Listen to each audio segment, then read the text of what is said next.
The Fruitcake Chronicles by Doug Bursch. Part 6. A Visit with Santa.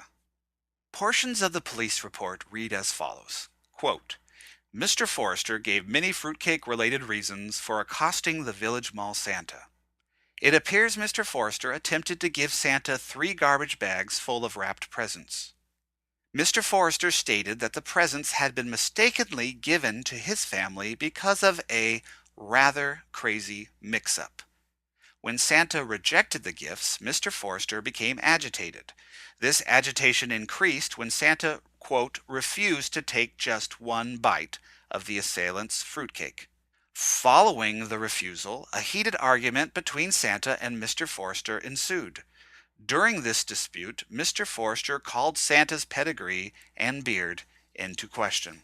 Santa stated that Mr. Forrester made many, quote, wild and threatening movements with the fruitcake. One of these wild gestures struck Santa in the belly. Mr. Forrester accused Santa of having a potty mouth and of exaggerating the impact of the fruitcake on his belly. Fortunately for Santa and the mall patrons, Mr. Forrester was unsuccessful in persuading individuals to take a bite of the item purported to be fruitcake.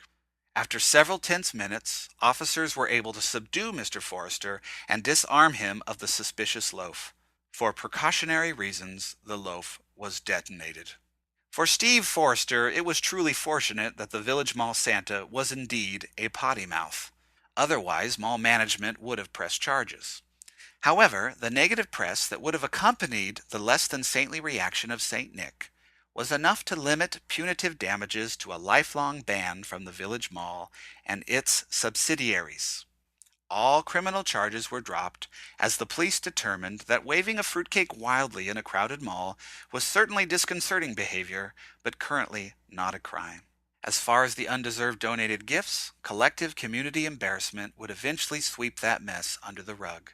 Until then, Steve promised to do his best to return each gift to its original donor. Every gift except for the detonated fruitcake. By the time Steve left the police station, he had engendered a fair amount of sympathy among the ranks. Steve Forrester was not a criminal, just a very disheartened, disillusioned man. The discharging officer gave him a pat on the back and an admonition to be good now. Steve smiled and returned a thanks. Unfortunately, it had been his failed attempt to be good that had precipitated this mess. Too embarrassed to call his wife, Steve chose to venture home on foot. The journey was 5 or so miles, and he was in no hurry to stand before his traumatized family. The sun had set about 2 hours previous.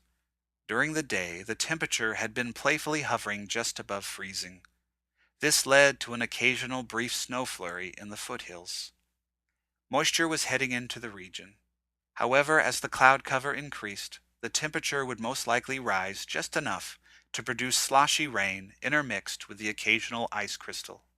As Steve slowly trudged home, light, frozen rain began to fall.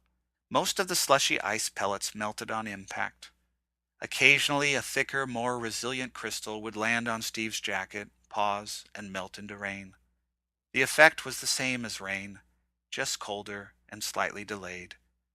By the time Steve reached his front door, he was soaked. Steve paused before entering the Forrester homestead. As he hesitated, the front door opened from the inside. Before him stood his 3 reasons for most everything: his lovely bride Jenny, and his 2 resiliently vibrant girls. His youngest daughter Cynthia spoke first. "Daddy, we've got a gift for you." Her freckled smile revealed the pleasure of anticipation. Lystra, the older daughter, took charge from here.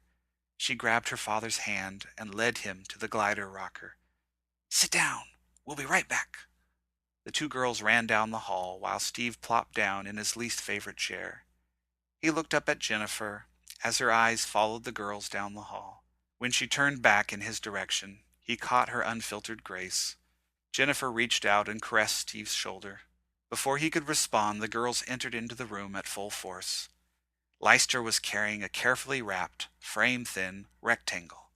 At first perusal, Steve suspected an 8x10 to be enclosed. The girls stood by both sides of the rocker, while Jennifer perched on the ottoman. "Well, open it up.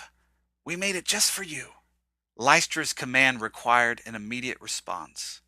Beneath the wrapping was an elaborate configuration of popsicle sticks and emery boards formed into the shape of a manger scene. Cynthia immediately chirped in. I ate 5 popsicles today just so we could finish it. The red markings around the corner of her lips should have been a dead giveaway.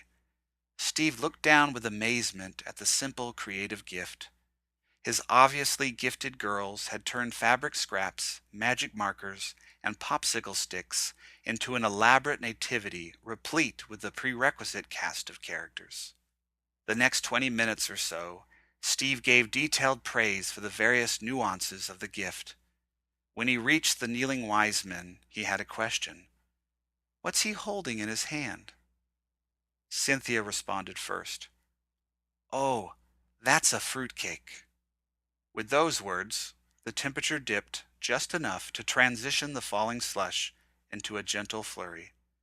Steve paid little notice as he gazed intently at the tiny popsicle baby Jesus.